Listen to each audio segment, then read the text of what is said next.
Hello and welcome back to the playground. In this video I will show you how I made my Mandalorian Praetorian helmet. It all starts with the STL file for the helmet, which you can purchase in my Etsy shop. Link to that is in the description below. Since I plan on printing on my resin printer, I will print the helmet in smaller parts and glue them together afterwards. After all the parts are done, I use super glue to glue the parts together. Looking back, I should have used resin for a stronger connection. As I started sanding, the strip in the middle of the visor broke off. I'll be smarter next time. I'm giving the helmet a rough sanding with 80 to 120 grit sandpaper. This will remove any leftover support marks and give the Bondo that we will use next a better grip on the surface.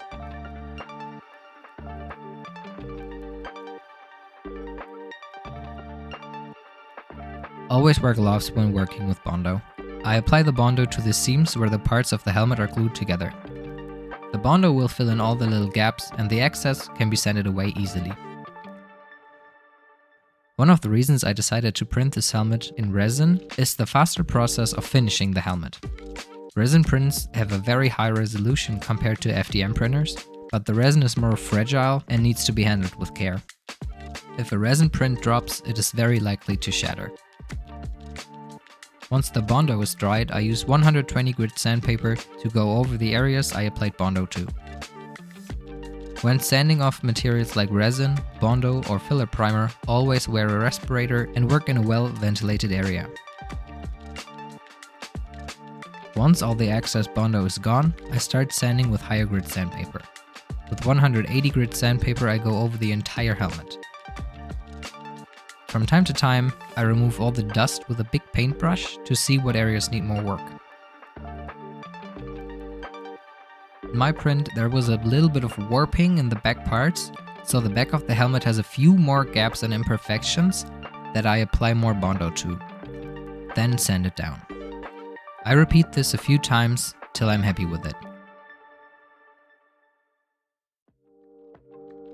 Next is spray filler primer. Before I spray it on, I remove all the dust as not to trap it under the filler primer.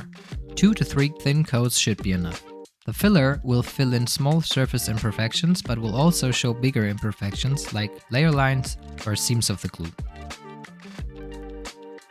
Some visible seams here, some marks left by supports, and a bit of Bondo I didn't sand away. But that's what I will do now.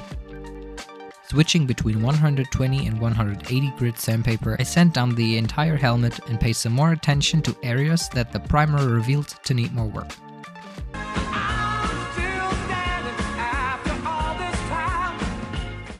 After that, some more layers of primer.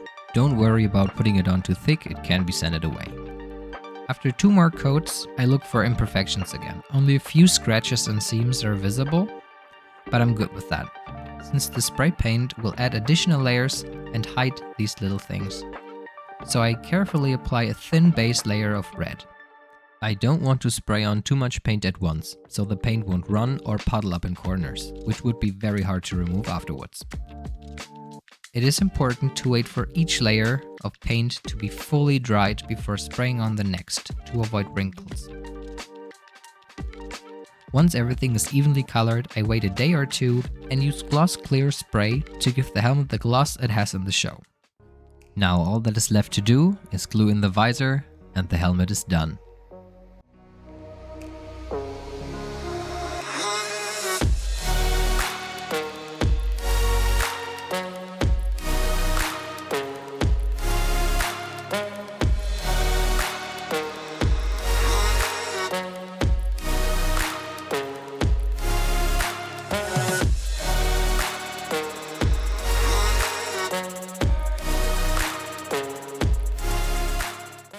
Thank you for watching my video.